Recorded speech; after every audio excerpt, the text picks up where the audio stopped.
बिहार विधानसभा चुनाव 6 नवंबर से शुरू होने वाला है। इसी बीच सारण जिले का एक एकमा विधानसभा क्षेत्र की हम चर्चा करेंगे, जो कि काफी हॉट सीट बनता जा रहा है। एनडीए से 2 उम्मीदवारों का नाम काफी ज्यादा लोगों में लोकप्रिय हो चुका है कि इनको टिकट मिलेगा कि किनको टिकट मिलेगा। इसी तमाम विषयों पर चर्चा करने के लिए कि एकमा विधानसभा क्षेत्र से एनडीए का उम्मीदवार कौन होगा और यदि उम्मीदवार कोई होगा तो उसमें से क्या वो जीतेगा कि नहीं जीतेगा, तमाम विषयों पर चर्चा करने के लिए हमारे साथ एक पत्रकार हैं। इनका नाम अभय कुमार है और ये इसी एकमा विधानसभा क्षेत्र के रहने वाले हैं। उससे पहले मेरा नाम है किशन शर्मा। तो सबसे पहले अभय जी ये बात बताइए कि एनडीए से आपको क्या लगता है कि किसको टिकट मिलने वाला है एकमा विधानसभा क्षेत्र से? देखिए, एकमा जो है ना हॉट सीट क्यों बना है, सबसे पहला सवाल यह होना चाहिए कि एकमा हॉट सीट बना क्यों है। तो एकमा में बाहुबली विधायक हैं, कहा जाता है कि बाहुबली हैं धूमल सिंह। धूमल सिंह जो है नीतीश कुमार के काफी करीबी विधायक हैं, काफी करीबी रहे हैं, डायरेक्ट संबंध है उनसे, डायरेक्ट बातचीत होती है। और कहा जाता है कि धूमल सिंह का टिकट काट देना इतना आसान नहीं है। लेकिन पिछले चुनाव में जो हुआ था कि एलजेपी ने जेडीयू के जहां जहां उम्मीदवार थे वहां लड़ाया था और इसका असर भी देखा गया था। जेडीयू ने कई सारे सीटों को लूज कर दिया सिर्फ और सिर्फ एलजेपी के कैंडिडेट के कारण। तो एकमा में भी ऐसा ही देखा गया था। लगभग 29,000 के आसपास कामेश्वर सिंह मुन्ना जो कि एलजेपी के कैंडिडेट थे उनको वोट मिल गया था और लगभग 12-13 हजार के अंतर से धूमल सिंह हार गए थे। मतलब साफ तौर पर आप कह सकते हैं कि कामेश्वर सिंह मुन्ना की वजह से सीट एकमा हार गई थी जो जेडीयू है। तो क्या लगता है इस बार का जो टिकट है धूमल सिंह के ज्यादा पक्ष में आ रहा है? धूमल सिंह का दावेदारी मजबूत है यहाँ से, क्योंकि धूमल सिंह कई टर्म विधायक रह चुके हैं यहाँ से भी। पहले तो हालांकि बनियापुर एकमा एक ही था, बनियापुर विधानसभा हुआ करता था जब उन्होंने निर्दलीय पहली बार चुनाव जीता था। लेकिन इस बार क्या है, इस बार का समीकरण अगर आप देखेंगे तो धूमल सिंह की दावेदारी मजबूत है। धूमल सिंह चूंकि सक्रिय राजनीति में है, ग्राउंड लेवल पर आप देखेंगे जब जाकर के तो ग्राउंड लेवल पे मेहनत कर रहे हैं धूमल सिंह। पिछले कुछ महीनों में धूमल सिंह ने जितना मेहनत किया है एकमा विधानसभा में उतना किसी और कैंडिडेट ने नहीं किया है। आपने देखा होगा सोशल मीडिया के माध्यम से या फिर कई सारी जगहों पर हम लोगों ने कवरेज भी किया कि धूमल सिंह लगातार सक्रिय हैं। और बात अगर आप कामेश्वर सिंह मुन्ना की करते हैं, एलजेपी से दावेदारी उनकी भी है हालांकि, क्योंकि उन्होंने एक इंटरव्यू में कहा था प्रेस कॉन्फ्रेंस में कि हमें चिराग पासवान ने 6 महीना पहले ही कह दिया था कि आप तैयारी में क्षेत्र में रहिए, हम आपके टिकट के लिए लड़ेंगे और आपको ही टिकट मिलेगा, इस बात को कहा था। लेकिन फिर जब देखा जाता है, आकलन किया जाता है कि पर्सनल वोट बैंक किसका, तो धूमल सिंह इसमें बीच पड़ जाते हैं, ऊपर आ जाते हैं। क्योंकि धूमल सिंह आज से राजनीति नहीं कर रहे हैं, कई टर्म विधायक रह चुके हैं। पिछला बार हालांकि मिसअंडरस्टैंडिंग में चुनाव हार गए, बहुत सारे लोगों ने एलजेपी को वोट कर दिया था नरेंद्र मोदी के नाम पर। एलजेपी को वोट लोगों ने इसलिए कर दिया, लोगों को लगा कि भाजपा की पार्टी है, एलजेपी को भाजपा समझकर लोगों ने वोट कर दिया, जिसका नुकसान जेडीयू को हुआ और धूमल सिंह चुनाव हार गए। तो अभी कहीं ना कहीं जो आपने सवाल किया कि मजबूत दावेदारी किसकी है, तो धूमल सिंह का टिकट मिलना मतलब लगभग यहाँ से तय माना जा रहा है। अब देखना होगा आगे क्या कुछ होता है, या अभी कहना मुश्किल है। तो अगर धूमल सिंह को टिकट मिल जाती है तो कामेश्वर कुमार सिंह आपको क्या लगता है कि फिर से निर्दलीय चुनाव लड़ेंगे या फिर एनडीए के साथ रह के चुनाव लड़ेंगे? क्योंकि इससे पहले काफी अलग अलग पार्टियों से वो चुनाव लड़ चुके हैं। तो आपको क्या लगता है क्या फिर से चुनाव में उतरेंगे कामेश्वर कुमार मुन्ना? कामेश्वर सिंह मुन्ना जो हैं उन्होंने कई सारी पार्टियों से चुनाव लड़ा है। लगभग मुझे लगता है कि सभी पार्टियों से उन्होंने एक बार ट्राई किया हुआ है और इस बार भी लोग समझ रहे हैं, लोगों का कहना है कि उनको टिकट, उनके जो बहुत सारे प्रशंसक जो हैं उनका मानना है कि टिकट उन्हीं को मिल रहेगा। एनडीए से अगर एकमा में जाएगा सीट अगर एलजेपी को तो उन्हीं को मिलेगा। लेकिन आपको मैं एक और चौंकाने वाला बात बता देना चाहता हूं कि एकमा से धूमल सिंह को अगर बाय द वे टिकट नहीं मिलता है, एलजेपी के खाते में जाता है, तो एलजेपी से 1-2 और नाम सामने आएंगे आपको जो चौंका सकते हैं लोगों को। हो सकता है कि कामेश्वर सिंह मुन्ना को टिकट ना मिलकर किसी और को टिकट मिल जाए। कामेश्वर सिंह मुन्ना को हो सकता है कि एलजेपी जो है आगे किसी और पद पर भेज दे, एमएलसी बना दे या फिर जो भी राज्यसभा भेज दिया जाए। लेकिन और किसी का भी नाम सामने आ सकता है जिसका नाम आपने अभी तक सुना भी नहीं होगा, देखा भी नहीं होगा। क्योंकि एलजेपी का माइंडसेट जो है बहुत सारे जगहों पर देखा जाता है कि युवाओं के लिए अग्रसर रहती है, युवाओं की बात भी करते हैं चिराग पासवान। तो अब देखने वाली बात होगी। लेकिन जो आपने कहा कामेश्वर सिंह मुन्ना को क्या चुनाव इस बार लड़ना है, लड़ेंगे अगर टिकट नहीं मिलता है, तो मुझे लगता है अगर उनको टिकट नहीं मिलता है तो चिराग पासवान को उनको समझाएंगे, समझाना भी चाहिए कि इस बार आप मत लड़िए, आपको कहीं और शिफ्ट किया जाएगा और वो चुनाव नहीं लड़ेंगे।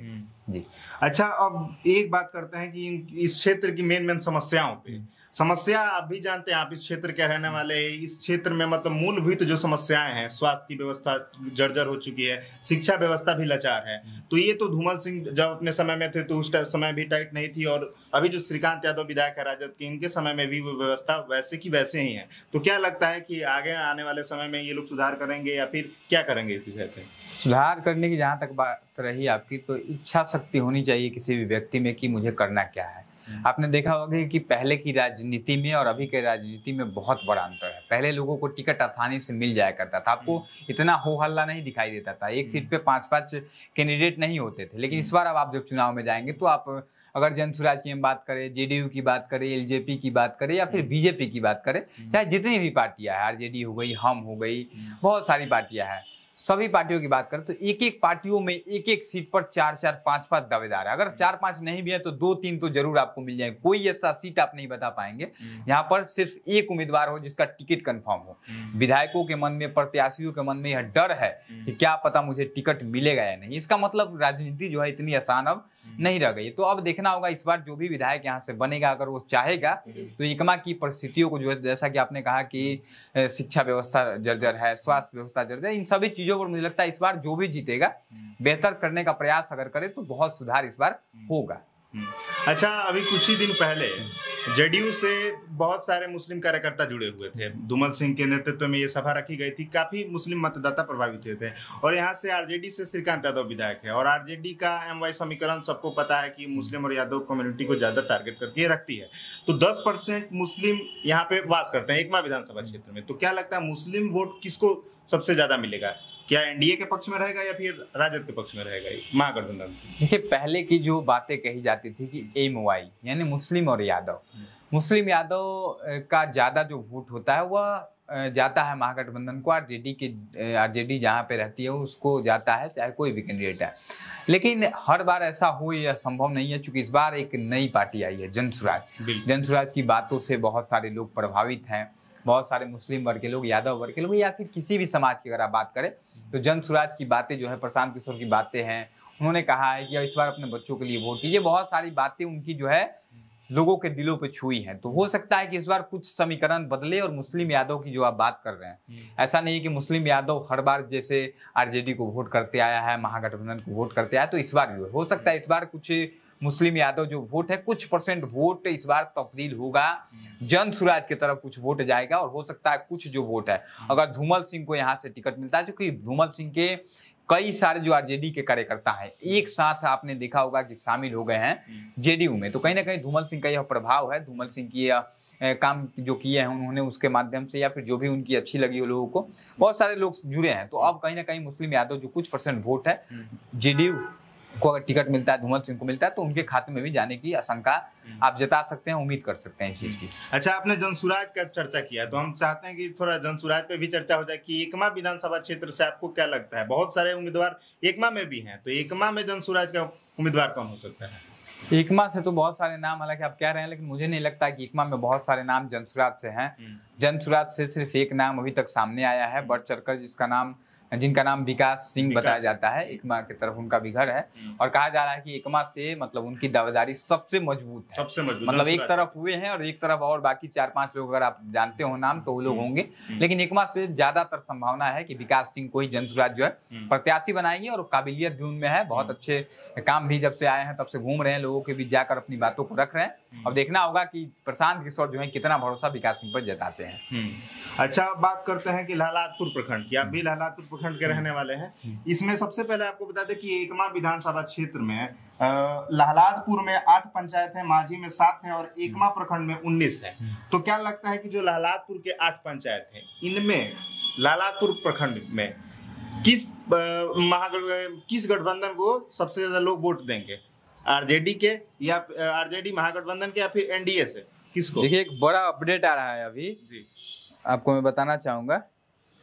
पटना से एक बड़ा अपडेट आ रहा है, हमारे सहयोगी ने हमें व्हाट्सएप किया हुआ है कि धूमल सिंह, रुके मैं पढ़ के आपको बताऊंगा, धूमल सिंह जो है जेडीयू से उनका टिकट लगभग तय बताया जा रहा है। मतलब इसमें उन्होंने बताया हमारे सहयोगी ने कि धूमल सिंह का जो टिकट है जिसपे जेडीयू अड़ी हुई थी, उनका टिकट जो है लगभग तय बताया जा रहा है। और देखना होगा कि अब जो टिकट तय बताया जा रहा है यह कितनी संभावना है, क्योंकि लोग यहाँ पर हमारे सहयोगी ने लिखा है कि जो चर्चा हो रही थी, बंद कमरे में मीटिंग हो रहा था, उस मीटिंग में यह फिक्स हो गया है कि धूमल सिंह को ही जेडीयू के खाते में एकमा सीट जाएगा और उन्हीं को मिलेगा। लेकिन यह स्पष्ट हम नहीं कह सकते हैं, हमारे सहयोगी ने हो सकता है कि आंतरिक बातों को निकाल करके हमें भेजा है, बाकी आगे देखना होगा, बड़ा अपडेट है। लेकिन वो तो शाम को या फिर अगले दिन पता चल ही जाएगा कि एकमा विधानसभा क्षेत्र से एनडीए का उम्मीदवार कौन है। बड़ा अपडेट लेकिन यह है कि एकमा से संभावनाएं जो है ज्यादातर आप कह सकते हैं कि 90% संभावनाओं के साथ, या आप कह सकते हैं कि धूमल सिंह को एनडीए जो है अपना प्रत्याशी घोषित कर सकती है एकमा से। यह बड़ा अपडेट अभी अभी आ रहा है हमें व्हाट्सएप पे। जी चलिए ये बताइए कि लालातपुर प्रखंड के बारे में पूछ रहा था कि लालातपुर प्रखंड के जितने भी पंचायत है सबसे ज्यादा वोट किसको मिलेगा, लालातपुर के प्रखंड वासियों को क्या लगता है? हर बार जो है यहाँ से आरजेडी जो है आगे रहती है, लालातपुर प्रखंड जी आरजेडी रहती है आगे। लेकिन इस बार हो सकता है कि समीकरण आपको कुछ उल्टा दिखे, क्योंकि इस बार धूमल सिंह ने लालातपुर में बहुत सारे कार्य ऐसे किए हैं, बहुत सारी घटनाओं पर वर्तमान विधायक से पहले पहुंच करके उन्होंने कार्य किया है। हालांकि वर्तमान विधायक भी अपने माध्यम से सहयोग राशि पहुंचाने का काम किया है, जो एक आरजेडी के विधायक हैं श्रीकांत, तो उन्होंने भी सहयोग राशि जहां भी घटनाएं हुई है पहुंचते हैं, सहयोग राशि पहुंचाते हैं, नहीं रहते हैं तो अपने कार्यकर्ताओं के माध्यम से पहुंचाने का प्रयास करते हैं। तो कहीं ना कहीं देखा जाएगा कि इस बार जो धूमल सिंह ने मेहनत किया है, ग्राउंड लेवल पे जो मेहनत धूमल सिंह ने किया है, अगर इनको टिकट मिलता है, क्योंकि संभावनाएं जताई जा रही है कि उन्हीं को टिकट मिलेगा और मिलता है, तो हो सकता है कि इस बार आरजेडी के मुकाबले जेडीयू को और धूमल सिंह को यहाँ से लालातपुर प्रखंड से हो सकता है कि कुछ ज्यादा लीड मिले। जी चलिए आपसे हम माझी और महाराजगंज विधानसभा क्षेत्र की भी चर्चा करेंगे। बाकी आप तमाम दर्शक एकमा विधानसभा क्षेत्र के बारे में क्या सोचते हैं, क्या लगता है एनडीए से किसको टिकट मिल सकता है, और एनडीए से अगर किसी को टिकट मिलेगा तो क्या वो एनडीए जीतेगी या महागठबंधन जीतेगा? कमेंट बॉक्स में अपनी राय जरूर दीजिएगा। बहुत बहुत धन्यवाद।